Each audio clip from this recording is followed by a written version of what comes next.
भाजपा जिस तरीके से कंट्रोल करना कोशिश कर रहा है, इलेक्शन कमीशन को इंडिपेंडेंट रहने की ज़रूरत है किसी भी इलेक्शन के समय पे भी, लेकिन यहाँ दिख रहा है कि इलेक्शन कमीशन एक माउथपीस बन गया है बीजेपी का, आरएसएस का, कि वो वही कर रहा है जो बीजेपी हेडक्वार्टर से नागपुर से डायरेक्शन आ रहा है और ज़रूरत पड़ा। ये तो क्लियरली समझ आ रहा है कि इलेक्शन के कुछ महीने पहले अगर आप अचानक से ये रूल ला रहे हो तो आप क्या करने की कोशिश कर रहे हो। आप बताइए कि 1970 से आप प्रमाण पत्र मानेंगे कि आपके मम्मी का आप बर्थ सर्टिफिकेट लेके आए, जब अस्पताल भी ढंग का नहीं है उधर, अगर वहाँ पे सिस्टम भी ढंग का नहीं है, पर्ची में काम चलता है, तो अभी अचानक से लोग कैसे लेके आएंगे। और आधार को आप मान्यता नहीं दे रहे हैं, लेकिन सबसे आधार करवाया है इसी बात की कि आपके पास यूनिक आइडेंटिफिकेशन नंबर होना चाहिए, और अभी आप बोल रहे हैं कि उसके आधार पे वोटिंग नहीं हो सकता। एक ऑफिस में जाके काम करवाने में लोगों को महीने महीने लग जाते हैं, और आप 1 महीने 2 महीने के अंदर बोल रहे हैं ये काम करना पड़ेगा अभी। तो ये तो पुणे में रह रहा है, कोई केरल में है, कोई तमिलनाडु में है, तो क्या उनके पास अधिकार नहीं है वापस जाके वो अपने घर के राज्यों में, अपने खुद के राज्यों में वोट दे। नमस्कार, मैं रंजय कुमार और आप देख रहे हैं DS4। आज पूरे देश में हड़ताल और प्रदर्शन चल रहे हैं। बिहार के अगर पटना में आप देखेंगे तो वहाँ राहुल गांधी पहुंचे हुए हैं। चुनाव आयोग ने जो एक निर्देश जारी किया है कि SIR स्पेशल इंटेंसिव रिव्यू किया जा रहा है बिहार की मतदाता लिस्ट को, और आज से ठीक 22 साल पहले हुआ था। 2 साल का लंबा वक्त लगा था, लेकिन अब जबकि चुनाव में कुछ ही महीने बाकी हैं और उसमें ऐसे 11 दस्तावेजों की मांग की गई है जो कि बहुत सारे लोगों के पास नहीं होंगे, और आधार कार्ड को अमान्य कर दिया गया है। इसी मुद्दे पर बातचीत करने के लिए हमारे साथ एक मैडम है। मैम, क्या कहना चाहेंगी बिहार में जिस प्रकार से आज राहुल गांधी और तेजस्वी यादव और तमाम विपक्षी गठबंधन वहां पहुंचे हुए हैं? मोदी सरकार कोशिश कर रहा है कि जिस तरीके से उन्होंने नोटबंदी किया था, अब वोटबंदी किस तरीके से करेंगे। और हम देख पा रहे हैं कि एक सिस्टम ऐसे बनाया जा रहा है जहाँ पे इलेक्शन कमीशन को अपना पूरा हथियार बना के वहाँ पे लोगों का वोट छीनने की कोशिश कर रहे हैं बिहार के अंदर, कि बिहार का जनता मतलब और बाकी जनता जो है, हमारे लिए आधार कार्ड होता है, प्रमाण पत्र। अभी वहाँ पे इलेक्शन कमीशन बोल रहे हैं कि हम आधार कार्ड को नहीं मानेंगे, आपके लिए पर्टिकुलर डॉक्यूमेंट्स होने चाहिए जो उनके आधार से होगा, कि वो बताएंगे कि क्या डॉक्यूमेंट। 11 दस्तावेजों की मांग की गई है, मैट्रिकुलेशन, जन्म प्रमाण पत्र, माता पिता का जन्म प्रमाण। आपके पास ये सारी चीज़ें नहीं है तो आधार को हम नहीं मानेंगे, आप वोट नहीं दे सकते। तो ये जो फरमाने की जा रही है, इसे क्लियरली दर्शाता है कि बीजेपी कंट्रोल करने की कोशिश कर रहा है पूरा इलेक्शन पैटर्न को। हम लोगों ने देखा है महाराष्ट्र में क्या हुआ, अचानक से लिस्ट बढ़ गई। आपको समझ ही नहीं आया कि पिछले कुछ सालों में किस तरीके से वोटर बढ़ गया।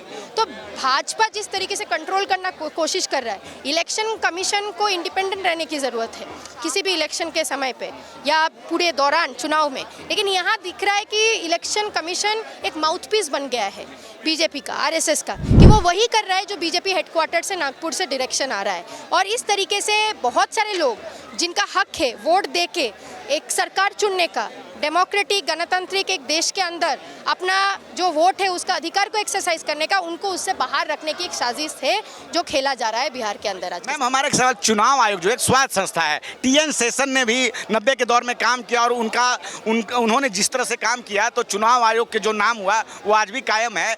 लेकिन चुनाव आयोग का भी एक काम है कि भाई जो मतदाता सूची होती है उसको टाइम टू टाइम जो है उसको रिव्यू करती है, तो इसमें आखिर समस्या क्यों है? ये तो उनका काम है। नहीं, समस्या इसलिए है कि आप जिन तरीके से आइडेंटिफिकेशन के जो पत्र होते हैं, मतलब आपके डिटेल्स होते हैं, डेटा होते हैं, आप उसको नहीं मान रहे हो। आधार है हमारे पास, पैन है हमारे पास, ये तमाम सारी चीज़ें हैं। आप बोल रहे हो कि ये सब नहीं, आधार नहीं काम करेगा, बाकी चीज़ें नहीं करेगा। जो हमारे पास नहीं है या हो नहीं सकता है, उन तमाम सारी चीज़ों पे आप बोल रहे हो कि वो आपको अभी प्रकट करके लाना पड़ेगा। तो इससे पहले क्यों नहीं करना पड़ा? बाकी जगहों में क्यों नहीं इसको कर रहे हैं? एक स्टेट में आप आधार के हिसाब से कर दे रहे हो, एक स्टेट में आप नहीं कर रहे हो, अचानक से बिहार में ये क्यों ज़रूरत पड़ा? ये तो क्लियरली समझ आ रहा है कि इलेक्शन के कुछ महीने पहले अगर आप अचानक से ये रूल ला रहे हो तो आप क्या करने की कोशिश कर रहे हो? चुनाव आयोग ये भी दे रहा है कि मतलब भाजपा भी कह रही है कि भाई बाहर से कई लोग आके बस जाते हैं, रोहिंग्या की बात कर रहे हैं, बांग्लादेशियों की बात कर रहे हैं। उनका कहना है कि कई बार जो है ऐसे लोग बाहर से आते हैं और जो है कुछ लोगों को पैसे दे के या अपना वो गलत प्रमाण पत्र बनवा लेते हैं, तो ऐसे में वैसे लोगों को बाहर करना ज़रूरी है। पॉइंट ये कि सरकार किसका है, सरकार वहाँ पे किसका है, गठबंधन किसका है? NDA का है। एग्जैक्टली। तो अगर ये सारी चीज़ें हो रहा है तो सरकार आंखें बंद करके देख रहा है, तो सिस्टम तो सरकार का ही है, वोटर इशू कौन करता है? तो पॉइंट ये है कि जो अभी इलेक्शन के पहले बोल रहे हैं वो क्लियरली साजिश है कि कुछ लोगों को, खास करके जो गरीब तबका है, जो वर्कर्स है, जिनके पास प्रमाण घर नहीं होता है, अपना घर नहीं होता है, बहुत बार उनके पास डॉक्यूमेंट्स नहीं होते, उसका आधार ये नहीं है कि वो वहाँ का जनता नहीं है या वहाँ पे वोट नहीं दे सकते या उनका वहाँ पे जन्म नहीं हुआ है। आप बताइए कि 1970 से आप प्रमाण पत्र मानेंगे कि आपके मम्मी का आप बर्थ सर्टिफिकेट लेके आए, जब अस्पताल भी ढंग का नहीं है उधर, अगर वहाँ पे सिस्टम भी ढंग का नहीं है, पर्ची में काम चलता है, तो अभी अचानक से लोग कैसे लेके आएंगे? और आधार को आप मान्यता नहीं दे रहे हैं, लेकिन सबसे आधार करवाया है इसी बात की कि आपके पास यूनिक आइडेंटिफिकेशन नंबर होना चाहिए, और अभी आप बोल रहे हैं कि उसके आधार पे वोटिंग नहीं हो सकता है। तो ये क्लियर साजिश है कि आप जो गरीब तबका है, जो वर्कर्स है, उनको आप बाहर रखना चाह रहे हैं कि वो जो गरीब है इस देश के अंदर, उसके पास वोट देने का अधिकार नहीं रहेगा। मतलब वोट के मामले में भी एक चीज़ जो मैं बोलना चाहूँगी, आप बोलना चाह रहे हैं आपके पास पैसे है, पैसे देके आप कल वोट खरीद सकते हो। जिनके पास पैसे होंगे वो किसी भी तरीके से डॉक्यूमेंट निकाल के चीज़ें कर सकते हैं। गरीब तबका है, उनको वोट से बाहर रहो, उनको सरकार चुनने के अधिकार से भी बाहर रहो कि वो बोल ही ना पाए समाज के अंदर। विपक्ष का कहना है कि बिहार में जो समस्या है माइग्रेशन की, काफ़ी सारे जो लोग हैं वो बाहर काम करते हैं। एक तो अभी बाढ़ का समय है, बिहार के कई इलाकों में बाढ़ रहती है, और ऐसे में कहा जा रहा है कि जब पिछली बार 2 साल का समय लगा था, तो ऐसे में ये 1 महीने में कैसे हो जाएगा। और लिटरेसी रेट की बात करें तो कितने लोगों ने उस दौरान जो है मैट्रिक पास किया होगा, उनसे कहा जाता है कि आप मैट्रिक के प्रमाण पत्र भी लाएंगे तो आपका बना दिया जाएगा। तो विपक्ष की बातों से आप कितनी सहमत हैं? एकदम सही बात है कि जब कहीं पे बाढ़ आता है, आप मतलब बहुत सारे गरीब लोग हैं, ये हम लोग बंगाल में भी देखे हैं, बहुत सारे स्टेट्स में देखे, असम में भी देखे हैं कि लोगों की जो डॉक्यूमेंट्स है वो घर में चले गए। अभी हिमाचल में बाढ़ हो रही है, कुल्लू के डिस्ट्रिक्ट में और बाकी जगह में। क्या हम एक्सपेक्ट करके कि लोग अपना जान बचाने के चक्कर में पहले डॉक्यूमेंट्स उठाएंगे, वो चले जाएंगे, और वो डॉक्यूमेंट्स कल नहीं मिलेगा तो आप क्या बोलेंगे उनको कि आप यहाँ का रेसिडेंट नहीं है, आप रेफ्यूजी की तरह लगे अपने ही राज्य में, अपने ही देश के अंदर। एक बात और बोल रहे हैं कि डिजिटल इंडिया है, बहुत जल्दी ये काम हो जाएगा। पहले हमारे कर्मचारी बहुत कम थे, आज के समय हमारे कर्मचारियों की संख्या बढ़ गई है। ऐसा नहीं है। ब्यूरोक्रेसी में जो हालत है, हमें पता है कि एक ऑफिस में जाके काम करवाने में लोगों को महीने महीने लग जाते हैं, और आप 1 महीने 2 महीने के अंदर बोल रहे हैं ये काम करना पड़ेगा अभी। तो ये तो कहीं से भी संभव नहीं है और लॉजिकल नहीं है कि बिहार का जो लाखों का जनता है, जो वर्कर्स है, वो बहुत सारे वर्कर्स है ना दूसरे भिन्न राज्य में काम कर रहे हैं, वो अभी जाएंगे बिहार अपना काम छोड़ के ये काम करवाने के लिए कि वो एक वोट दे पाए। तो मतलब ये कहाँ से उचित डायरेक्शन है या उचित पॉलिसी लग रहा है?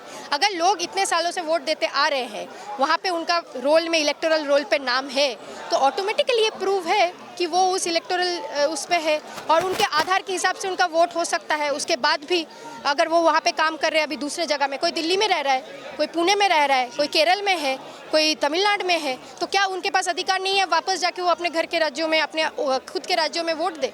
तो ये तो उनके अधिकारों से उनको वंचित करना हो जा रहा है नए नए पॉलिसीज़ बना के। तो ये एकदम ही एक्सेसिबल नहीं है। और विपक्षी दल वहाँ पे जो आज चक्का जाम भी किए हैं, वहाँ पे वाम दलों का एकजुट आज प्रोटेस्ट धरना भी महागठबंधन पूरी रैली में, एकदम महागठबंधन भी वहाँ पे रैली में है। तो एकदम उचित मांग है कि बीजेपी इस समय पे किसी ना किसी तरीके से कोशिश कर रहा है, जो वंचित तबका है, जो मजदूर है, उनको किसी तरीके से यहाँ पे डिसीजन मेकिंग से बाहर रखा जाए, इलेक्टोरल राइट से बाहर रखा जाए। एक सवाल है कि सारा का सारा विपक्ष जो है वो सड़कों पर है। मामला सुप्रीम कोर्ट में भी है, कल 10 जुलाई है और कल वहाँ सुना जाएगा, और आज सड़कों पे है पूरा का पूरा विपक्ष। लेकिन बीजेपी को चुनाव आयोग की जो कर रहा है उससे कहीं कोई दिक्कत नहीं है। तो इतने सारे दलों को दिक्कत है, चुनाव आयोग को समस्या नहीं है कि क्या उनके वोटर नहीं कटेंगे? आपको ऐसा नहीं लगता कि वो क्यों नहीं आखिर विरोध प्रदर्शन में, वो चुनाव आयोग के साथ क्यों खड़े हैं? बीजेपी को लगता है कि वो इलेक्शन कमेटी को अपना हथियार बना के, कल प्रेशर डाल के, कोर्ट में बहुत सारी चीज़ें करके शायद वो अपने पक्ष में किसी ना किसी तरीके से एक तरीके का एजेंडा बना सकते हैं। लेकिन विपक्षी जो दल सड़क पे है, तो मुझे लगता है कि वो एकदम सही मांग लेके, जो जेन्युइन इशू है उसको लेके है, क्योंकि बीजेपी बहुत ओवर कॉन्फिडेंट है कि हमने अगर ये कर दिया, इस पॉलिसी को हम लागू करवा के रखेंगे। लेकिन हमारा काम है कि हम आवाज़ उठाए और अपना लड़ाई करते हुए सड़कों से ही इस बात को जीत के लाए कि नहीं, जो सारे लोग हैं जिनके पास आधार है, जो प्रमाण पत्र है, उसी के हिसाब से उनकी वोटिंग होनी चाहिए इस वाले चुनाव में। चलिए ठीक है, तो हमारे साथ बात करी थी। और बिहार में आज चक्का जाम है। पटना में जो है महागठबंधन के सारे दल एक साथ उतरे हुए हैं और सीधे सीधे जो है चुनाव आयोग के खिलाफ उनका ये प्रदर्शन चल रहा है कि वोट की चोरी करने की कोशिश चुनाव आयोग जो है वो कर रहा है। साल के आखिर में चुनाव होना है, मामला सुप्रीम कोर्ट में भी पहुंचा हुआ है, 10 जुलाई को सुप्रीम कोर्ट में सुनवाई होनी है। ऐसे में आखिर चुनाव आयोग को सुनाई क्यों नहीं दे रहा? आखिर एक महीने के अंदर इतने बड़े बिहार में वो कैसे मतदाता का जो है स्पेशल इंटेंसिव रिव्यू कर लेगा, ये एक बड़ा सवाल है। और इसी जो है मतदाता लिस्ट पर, जो है मतदाता सूची पर लोकसभा के भी चुनाव हुए थे, तो क्या वो चुनाव अवैध था? ये अपने आप में एक बड़ा सवाल है। आप क्या सोचते हैं? इस बातचीत पर अपनी राय हमें जरूर बताएं। मैं रंजन कुमार, धन्यवाद।